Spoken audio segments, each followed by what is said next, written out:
burger.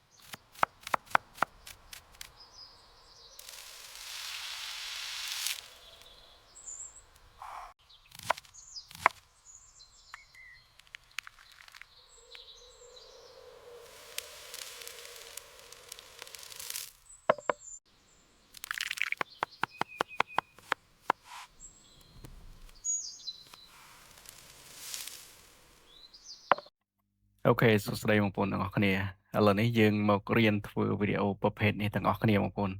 គឺលក្ខណៈមនុស្សតូចៗធ្វើម្ហូបបែបអាហ្នឹងគេហៅ mini បងប្អូន mini តូចៗបងប្អូនតែធ្វើរូបបែបនេះឬក៏រូបភាពឬក៏វីដេអូបែបនេះបងប្អូនហើយនៅក្នុងនេះគឺខ្ញុំមានព្រមហើយរួចជាស្រេចសម្រាប់បងប្អូនទាំងអស់គ្នាអញ្ចឹងណាអញ្ចឹងមុននឹងផលិតព្រមបានទីមួយគឺយើងត្រូវមានអីគេសិនអូខេនៅកន្លែងនេះគឺខ្ញុំបង្ហាញបងប្អូនទាំងអស់គ្នានៃកន្លែងនេះឧទាហរណ៍ថាឥឡូវយើងចង់បានម្ហូបប្រភេទអីហើយចង់បានប្រមាណអីធ្វើដោយអីគេអញ្ចឹងទៅបងប្អូន copy អាហ្នឹងមួយឬក៏ពីរយកទៅឧទាហរណ៍ថាឥឡូវយើងចង់បានកន្លែងនេះយើងចង់បានឈ្មោះម្ហូបចំនួនប៉ុន្មានចំនួន50អញ្ចឹងបងប្អូនដាក់50ទៅចង់បានប៉ុន្មានបងប្អូនដាក់ប៉ុណ្ណឹងទៅអូខេឥឡូវយើងលុបចោលបែបនេះក៏បានឲ្យកុំឲ្យបងប្អូនច្បុកច្បល់ខ្ញុំទុកតែពីរបងប្អូនចង់បានមួយណាកន្លែងនេះឧទាហរណ៍ថាឥឡូវខ្ញុំចង់បាន5មុខចុះបងប្អូនចុះអានេះក៏5ដែរដូចគ្នាអញ្ចឹងទៅអូខេអញ្ចឹងដំបូងអ្វីដែលយើងត្រូវធ្វើគឺខ្ញុំឲ្យវា check មើលម្ហូបឲ្យយើង5មុខសិនឬក៏10មុខឥឡូវយើងដាក់10មុខកន្លែងនេះណាបងប្អូនដាក់10មុខមកឧទាហរណ៍យើងយកអាហ្នឹងចូលមកកាន់ ChatGPT ទាំងអស់គ្នាឥឡូវខ្ញុំលុបអានេះចោលសិនបងប្អូនខ្ញុំចូលមកកាន់ chat ថ្មីគឺយើងតម្លាក់អាហ្នឹងទៅនេះបងប្អូនខ្ញុំតម្លាក់ទី1នេះចាំអាទី1ទៅបានអាទី2ក៏បានដែរបងប្អូនយើងតម្លាក់វាបែបនេះមកអូខេតម្លាក់បែបនេះមកហើយនៅក្នុងហ្នឹងម្ហូបទាំងអស់គឺវាមាននៅក្នុងនេះបងប្អូនឃើញទេវាមាន10វាមាន10មុខអញ្ចឹងបងប្អូនចង់បានម្ហូបមួយណាបែបណាអញ្ចឹងឧទាហរណ៍ថាឥឡូវ mini sushi platter អញ្ចឹងខ្ញុំយកមុខម្ហូបហ្នឹងឧទាហរណ៍ថាខ្ញុំយកមុខម្ហូបទី1អញ្ចឹងខ្ញុំយកមកដាក់នៅកន្លែងនេះនៅក្នុងនេះកន្លែងនេះគឺដាក់មុខម្ហូបកន្លែងនេះអញ្ចឹងបើសិនជាខ្ញុំដាក់នៅក្នុងនេះវាទូចពេកអញ្ចឹងខ្ញុំដាក់នៅលើ file នេះឲ្យបងប្អូនមើលទាំងអស់គ្នាហ្មងណាពួកបងប្អូនទាំងអស់គ្នាមើលឃើញបងប្អូនឥឡូវចាំបន្តិចខ្ញុំ refresh មួយសិន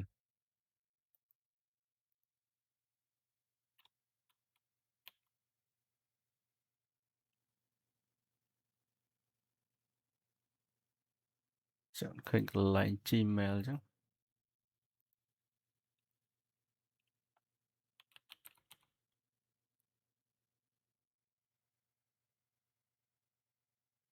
វាអត់ឲ្យបើកលើហ្នឹងបើកឲ្យកន្លែងនេះហ្មងបងប្អូនអូខេបើកកន្លែងនេះឥឡូវបងប្អូនកុំទាន់ចាំតិចសិនបងប្អូនអូខេអញ្ចឹងខ្ញុំយកព្រមហ្នឹងមកដាក់នៅលើខ្ញុំយកព្រមទាំងអស់ហ្នឹងណាមកដាក់នៅលើ Word ជាបានសណ្ដុកទាំងអស់គ្នាអញ្ចឹងមុនដែលបងប្អូនធ្វើបានគឺកន្លែងនេះគឺគេដាក់ឈ្មោះម្ហូបមុខម្ហូបហ្នឹងឈ្មោះម្ហូបអីគេកន្លែងហ្នឹងណាខ្ញុំដាក់ពណ៌ក្រហមឲ្យបងប្អូនមើលនេះឃើញទេអញ្ចឹងអ្វីដែលយើងត្រូវធ្វើមិញហ្នឹងគឺយើងធ្វើបែបនេះយើង copy ឈ្មោះម្ហូបនេះមកបងប្អូននេះឈ្មោះម្ហូបហ្នឹងណាបងប្អូន copy ឈ្មោះមុខម្ហូបហ្នឹងមកនេះហើយយកមកដាក់នៅក្នុងហ្នឹងបងប្អូនចង់លុបអានេះចោលក៏បានដែរលុបអានេះចោលដាក់ឈ្មោះម្ហូបមកឬក៏ដាក់នៅក្នុងហ្នឹងក៏បានដាក់មុខម្ហូបហ្នឹងមកអូខេដាក់មុខម្ហូបហ្នឹងមកបងប្អូន copy អាហ្នឹងយកតម្លាក់ក្នុង Chat GPT វិញបែបនេះបងប្អូនយកមកតម្លាក់បែបនេះមកអូខេហើយវានឹងធ្វើឲ្យយើងហើយ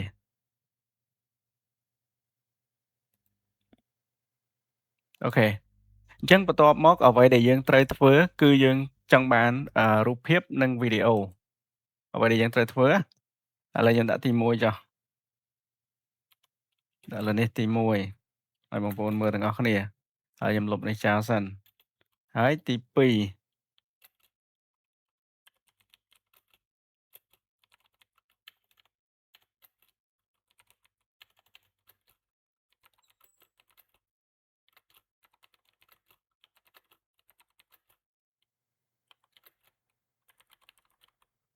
អញ្ចឹងឲ្យវាឲ្យអាទី2ហ្នឹងគឺឲ្យវាឲ្យរូបភាព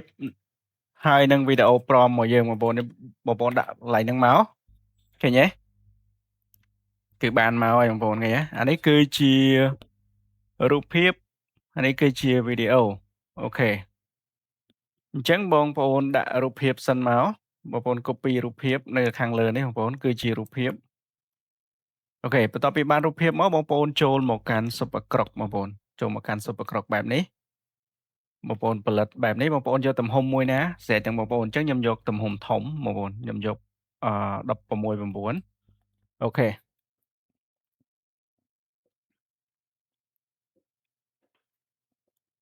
អញ្ចឹងរបៀបធ្វើគឺអត់មានអីពិបាកទេបងប្អូនគឺខ្ញុំមានព្រមស្រាប់ៗឲ្យបងប្អូនទាំងអស់គ្នាអញ្ចឹងណាគ្រាន់តែដូរឈ្មោះមុខម្ហូបអីចឹងទៅអូខេហើយនៅក្នុងនេះបើសិនជាបងប្អូនចង់បានវីដេអូបងប្អូនមើលថារូបភាពមួយណាដែលស្អាតទំនងបងប្អូនមើលទៅអូខេអញ្ចឹងបើសិនជាខ្ញុំពេញចិត្តរូបមួយនេះខ្ញុំចុចនៅលើរូបមួយហ្នឹងហើយខ្ញុំចុចនៅលើវីដេអូបន្ទាប់មកខ្ញុំចូលទៅយកព្រមបងប្អូនខ្ញុំចូលទៅយកព្រមនេះមកហើយវីដេអូនេះគឺខ្ញុំផលិតនៅលើ Super Crop បងប្អូនហើយ Super Crop ក៏ខ្ញុំមានលក់ដែរបងប្អូន Super Crop ណាអូខេអញ្ចឹងបងប្អូនដាក់បែបហ្នឹងមកអូខេហើយបងប្អូនចុចផលិតជាវីដេអូមក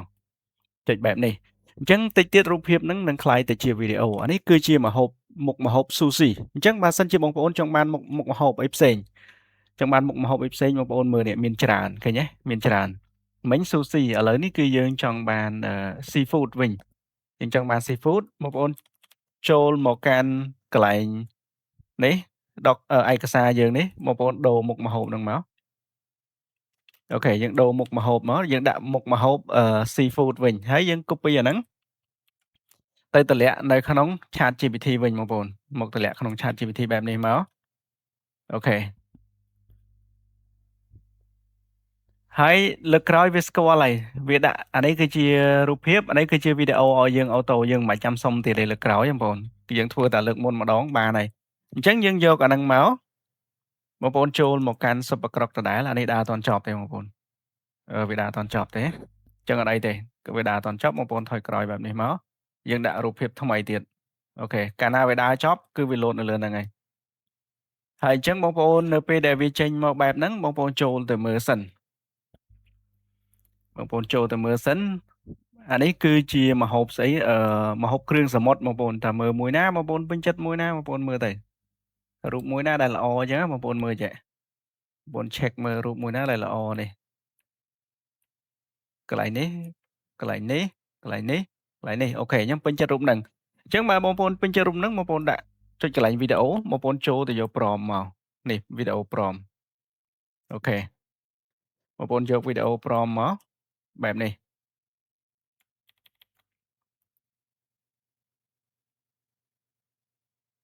អីយ៉ាមិនដាក់អត់បានទេបងប្អូនឥឡូវយើងត្រឡប់ទៅក្រោយវិញសិនយើងចុចនៅលើរូបហ្នឹងមកចុចលើរូបហ្នឹងមកចុចឡើងវីដេអូយើងដាក់ព្រមចូលបងប្អូនអូខេបែបនេះហើយយើងចុចវាបកក្រោយបែបនេះមកបងប្អូនចូលទៅមើលវីដេអូទី1គឺរួចរាល់ហើយបងប្អូននេះវីដេអូទី1របស់យើងឥឡូវយើងមើលវីដេអូសិនខ្ញុំបិទសលេងបងប្អូនខ្ញុំបិទសលេងកុំឲ្យវាជាប់នេះបងប្អូន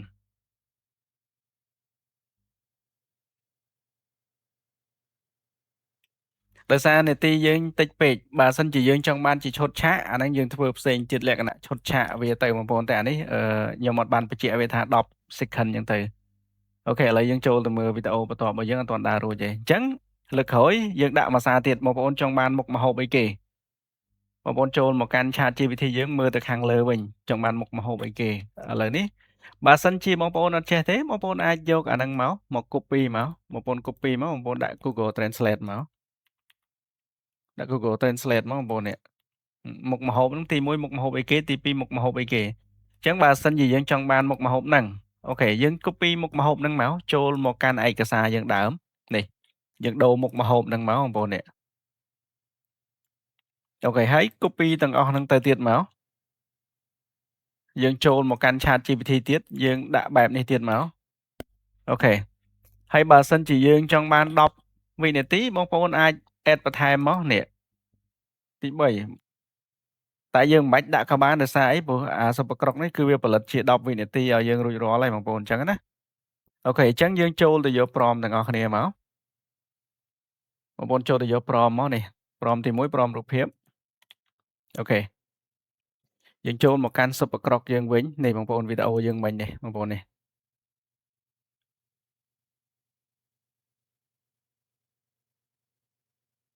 អូខេហើយកន្លែងខ្លះវាខុសឆ្គងយើងត្រូវកែបងប្អូនតែកន្លែងនេះខ្ញុំគ្រាន់តែបង្ហាញបងប្អូនទូៗសិនយើងត្រូវកែចាំវគ្គក្រោយខ្ញុំធ្វើវិធីសាស្ត្រនៅក្នុងការកែកន្លែងនេះបងប្អូនឃើញទេឬមួយក៏យើងកាត់ចេញក៏បានដែរបងប្អូនកន្លែងកែហ្នឹងណាអូខេអញ្ចឹងរូបបន្ទាប់បងប្អូនដាក់មកបងប្អូនផលិតជារូបភាពសិនផលិតជារូបភាពទៀតអូខេអញ្ចឹងបន្ទាប់មកបងប្អូនទៅយកប្រមទៀតបងប្អូនយកប្រមមកអូខេយកប្រមមកបងប្អូនមើលរូបភាពទាំងអស់ហ្នឹងបងប្អូនពេញចិត្តមួយណាបងប្អូនមើលនេះ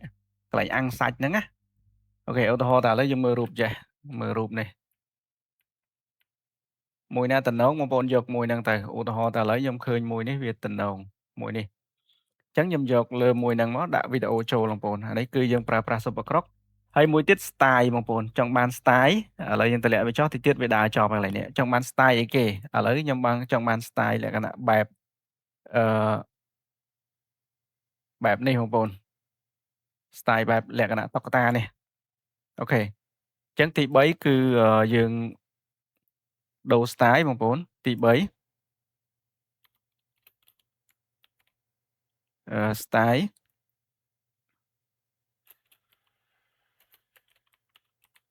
អូខេអញ្ចឹងចង់បាន style បែបហ្នឹងបងប្អូន copy អាហ្នឹងមក copy style ហ្នឹងមកបងប្អូនដាក់ពីក្រោមឯកសាររបស់យើងបងប្អូនឯកសាររបស់យើងនេះបងប្អូនគ្រាន់តែដក clear បែបនេះមកបងប្អូនដាក់ style បែបហ្នឹងឥឡូវបងប្អូនចាំមើលវាចេញ style អីផ្សេងពីហ្នឹងបងប្អូនណាអូខេឥឡូវនេះខ្ញុំឲ្យបងប្អូនមើលមុខម្ហូបផ្សេងមួយទៀតសិនយើងចូលទៅមើលមុខម្ហូបរបស់យើងមិញគឺយើងធ្វើបានមុខម្ហូបអីខ្លះហើយបងប្អូននេះបងប្អូនចង់បានមុខម្ហូបមួយណាអាំងសាច់ជ្រូកភីហ្សាអីចឹងទៅឥឡូវនេះគឺយើងចង់បានលក្ខណៈបែបមាន់បំពងស៊ុយៗបែបនេះបងប្អូននេះយើងយកមាន់ពងបែបស៊ុយៗហើយយើងចូលមកកាន់ឯកសារយើងវិញមកយើងដូរឈ្មោះកន្លែងហ្នឹងមកបងប្អូននេះដូរឈ្មោះកន្លែងហ្នឹងមកហើយ style គឺយើងដាក់ style នេះម្ដងបងប្អូននេះឥឡូវនេះគឺយើងដាក់ style បែបនេះម្ដងអូខេឥឡូវ copy ទៅហើយចូលទៅតម្លាក់នៅក្នុង ChatGPT មួយសារទៀតបងប្អូនតម្លាក់មួយសារទៀតមកអូខេនៅពេលដែលតម្លាក់ហើយគឺវាឲ្យវីដេអូនិងរូបភាពព្រមមកយើងអូតូដោយសារលើកទី1ដែលយើងធ្វើរួចរាល់ហើយគឺវានេះហើយបងប្អូននេះអូខេឥឡូវនេះគឺជារូបភាពបងប្អូនអូខេចូលមកកាន់ Super Croc នេះវីដេអូរបស់យើងគឺដើររួចរាល់ហើយបងប្អូននេះបងប្អូនឃើញទេអូខេឥឡូវនេះបងប្អូនចូលទៅផលិតរូបភាពមួយទៀតសិនហើយបន្ទាប់មកគឺយើងចូលទៅយកវីដេអូព្រមនេះបងប្អូនអញ្ចឹងបងប្អូនមើលមួយៗពីលើមកបងប្អូនមើលមួយៗអូខេបងប្អូនមើលរូបភាពទាំងអស់ហ្នឹងបងប្អូនចង់បានមួយណាបងប្អូនមើលចុចនៅលើវាហ្នឹងមកមើលកន្លែងណាតំណងជាងគេនេះអានេះគឺជា style ខុសពីអាមុនណាបងប្អូននេះ style ពីមុនគឺ style មនុស្សសុទ្ធបែបនេះនេះមនុស្សសុទ្ធអានេះលក្ខណៈ style បែបតុក្កតាអញ្ចឹងទៅបងប្អូននេះឥឡូវយើងមើលមួយណាតំណងមួយនេះហ៎មួយកូនក្មេងនឹងតំណងយើងដាក់កូនក្មេងហ្នឹងទៅបងប្អូននេះអូខេដាក់បែបហ្នឹងមកអាហ្នឹងខ្លាយទៅជាវីដេអូអីបងប្អូនឃើញទេហើយ style មានច្រើនបងប្អូនចង់បាន style មួយណាក៏បាននេះ style របស់វានេះបងប្អូននេះ Studio Ghibli style អីទៅឥឡូវខ្ញុំដូរ style វាដាក់ Studio ម្ដងបងប្អូនដូរ style ខ្ញុំដូរ style វាមក style នេះម្ដងអូខេ style នេះឥឡូវបងប្អូនចាំមើលខ្ញុំមើលមុខម្ហូបមួយទៀតអានេះគឺជាវីដេអូអានេះគឺជាចុងក្រោយខ្ញុំធ្វើមួយទៀតគឺខ្ញុំបិទហើយបងប្អូនឥឡូវយើងធ្វើអីគេstrawberry pancake ម្ដងបងប្អូនឬក៏យើងដាក់អានេះក៏បានដែរបងប្អូនយើងធ្វើអានេះវិញយើងយកមុខម្ហូបហ្នឹងមកយើងមកដូរឈ្មោះនៅខាងលើហើយបងប្អូនចាំមើល style អា style Ghibli Studio ហ្នឹងគឺ style លក្ខណៈបែបភាគច្រើនគេធ្វើលក្ខណៈ relaxing បងប្អូនអាហ្នឹងណាអូខេឥឡូវយើង copy វាទាំងអស់ហ្នឹងទៅចូលទៅកាន់ ChatGPT មួយសារទៀតដាក់ទៅបងប្អូនហើយយើងចូលទៅមើលវីដេអូរបស់យើងមិញវីដេអូរបស់យើងនេះគឺរួចរាល់ហើយបងប្អូនឃើញទេ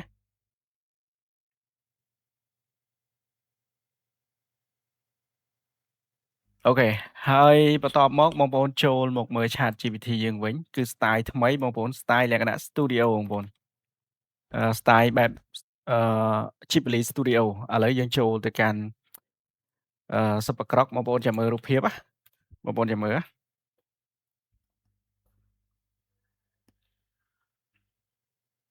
បងប្អូនចាំមើលរូបភាពគឺប្លែកពីគេតែហ្មងបងប្អូននេះបងប្អូនឃើញទេគឺស្ទាយបែបនេះGhibli Studio ហ្នឹងគឺស្ទាយបែបហ្នឹងបងប្អូនឃើញទេហើយបើសិនកន្លែងនេះគឺយើងមើលទៅគឺលក្ខណៈមនុស្សពិតរូបមនុស្សពិតអីចឹងទៅហើយកន្លែងនេះគឺលក្ខណៈស្ទូឌីអូអានេះគឺ hand painting បងប្អូនកន្លែងនេះគឺ hand painting ស្ទាយអញ្ចឹងណាបងប្អូនគឺស្ទាយខុសៗគ្នាអញ្ចឹងយើងមើលរូបភាពទាំងអស់ហ្នឹងយើងមើលរូបមួយណាដែលល្អដែលស្អាតដែលយើងអាចយកបានគឺយើងយកទៅឧទាហរណ៍តែឥឡូវខ្ញុំយករូបមួយនេះវាទំនងខ្ញុំចុចកន្លែងវីដេអូខ្ញុំដាក់វីដេអូ prompt ចូលទៅបងប្អូនអូខេដាក់វីដេអូ prompt អូខេបន្ទាប់មកបែបនេះបងប្អូន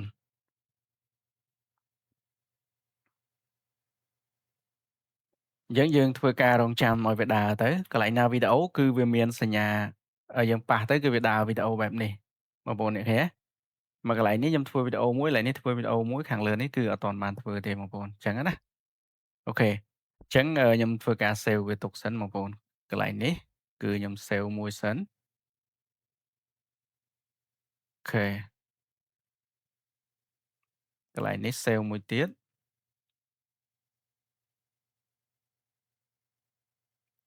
អូខេបន្ទាប់មកអានេះ save មួយទៀត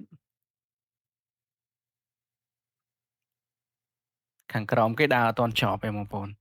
ចឹងកន្លែងនេះគឺស្អាតមែនទែនបើសិនជាបងប្អូនដាក់មក channel ដាក់បែបហ្នឹងសុទ្ធណាយើងធ្វើម្ហូបផ្សេងគ្នាហើយយើងដាក់1 នាទីបងប្អូនអានេះខ្ញុំធ្វើ10 second ទេបងប្អូនខ្លីៗទេសម្រាប់បងប្អូនមើលចឹងណាបើសិនជាបងប្អូនធ្វើដាក់មក channel ដាក់ធ្វើម្ហូបរាប់ពាន់មុខមួយរាប់ពាន់មុខដាក់1 នាទីដាក់មក channel ហ្មងគឺអែមមែនទែនបងប្អូនកន្លែងហ្នឹងណាយើងធ្វើតែមួយ channel ហ្មងណាគឺអែមមែនទែន អូខេឥឡូវអានេះដើរអត់ទាន់ចប់ទេបន្ទាប់ពីចប់ខ្ញុំនឹងធ្វើការបើកឲ្យបងប្អូនមើលហើយខ្ញុំធ្វើការបិទតែម្ដងបងប្អូនហើយបើសិនជាបងប្អូនមានសំណួរអីផ្សេងៗបងប្អូនអាចសួរខ្ញុំបានបងប្អូនហើយនៅក្នុងហ្នឹងគឺ YouTube Channel របស់ខ្ញុំបងប្អូននេះ YouTube Channel របស់ខ្ញុំគឺមានព័ត៌មាននៅលើហ្នឹងហើយបងប្អូននេះព័ត៌មាននេះបងប្អូនឃើញមាន Telegram របស់ខ្ញុំនៅហ្នឹងមាននៅគ្រប់មេរៀននៅហ្នឹងគ្រប់ចែកម្លែកហើយនិង Facebook Page របស់ខ្ញុំនៅក្នុងហ្នឹងណាបងប្អូនអូខេឥឡូវនេះគឺរួចរាល់ហើយបងប្អូននេះឃើញទេវីដេអូនេះគឺរួចរាល់ហើយ ហើយកន្លែងនេះបើសិនជាឆ្គងកន្លែងណាអត់ត្រូវបងប្អូនអាចធ្វើថ្មីម្ដងទៀតហើយទៅសេព្រមប្រាប់វាអញ្ចឹងទៅកែកន្លែងណាអញ្ចឹងទៅបងប្អូនអូខេអញ្ចឹងវីដេអូនេះគឺមានតែប៉ុណ្្នឹងទេបងប្អូនអរគុណច្រើន